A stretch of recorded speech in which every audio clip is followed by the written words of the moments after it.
Thank you, Eleanor, for that beautiful introduction. Give me one moment.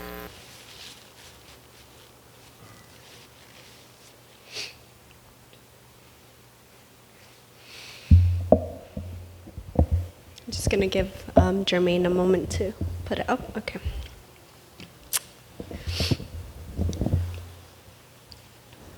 Struggling.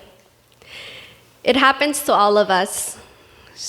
We struggle to work, to make enough so that we can make enough to afford the things that we need in life.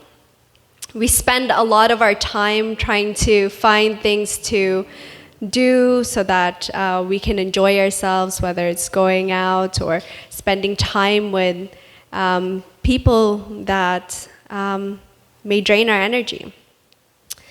But it seems that no matter what we do, no matter how hard we work, no matter how hard we try to make the things that we need, it seems to never be enough. And it happens to all of us.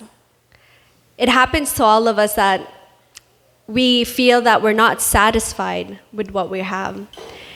And the reason for this is because we're doing it all wrong. And we're not alone, because years ago, in the time of Haggai and Zechariah, the same things were happening to their people. So if you feel this way, you're not alone. In that time, it was a time when King Darius was ruling. And what was happening was that the Jews returned to their land after 70 years of exile. Cyrus had established new laws which allowed freedom of religion and languages. So when they came into the land, they felt like strangers. They faced insecurity in keeping their identity as God's people. Because although this was originally their land, they felt like strangers amongst the Jews that were not exiled and other ethnicities that had made this land their home. There was also interreligious marriages happening at that time, which threatened their faith because it signified that the covenant with God was not strong. So there were issues of internal and external pressures within there. But the prophets Haggai and Zechariah were used by God to direct his people back to rebuilding the temple. See, at this time, God's people were discouraged from their exile and felt that his presence was not with them. They were more focused on pleasures rather than in building the temple because they believed that God had left them.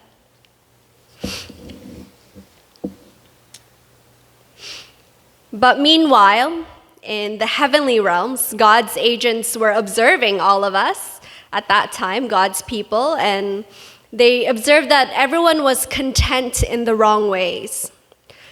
So they wanted to restore spiritual order because they noticed that spiritual order was no longer there and it just had to be restored back in the right place. So God uses Haggai and to send the message to his people that the reason for their dissatisfaction in their works is because they have continued their lives but had forgotten the work of rebuilding his temple.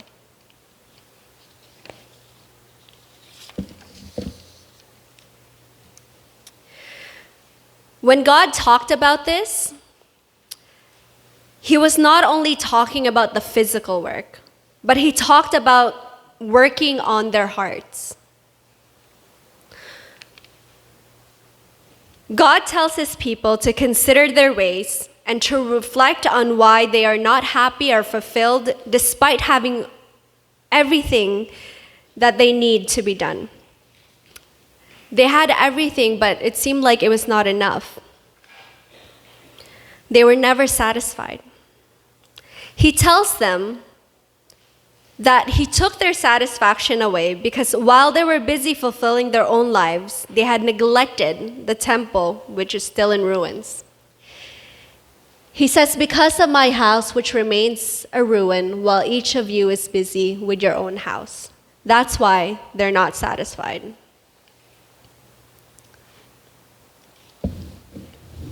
So through the prophets Haggai and Zechariah, he tells his people to come back to him.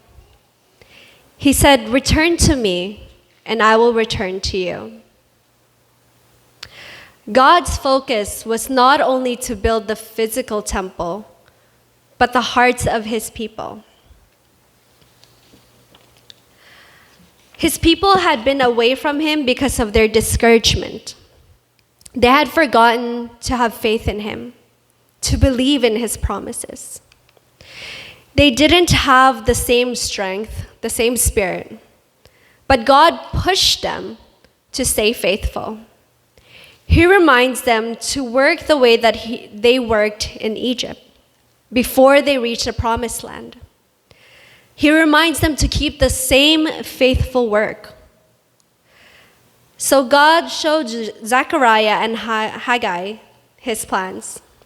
He said, do not fear. In a little while, I will once more shake the heavens and the earth, the sea and the dry land.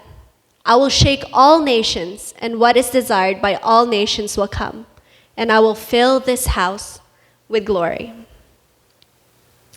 So now the physical temple that they built was nothing close to the greatness of the one that they built before their exile at the time of King Solomon. But what he promised is greater. Because if the temple was in ruins, the relationship that the people had with God was also in ruins.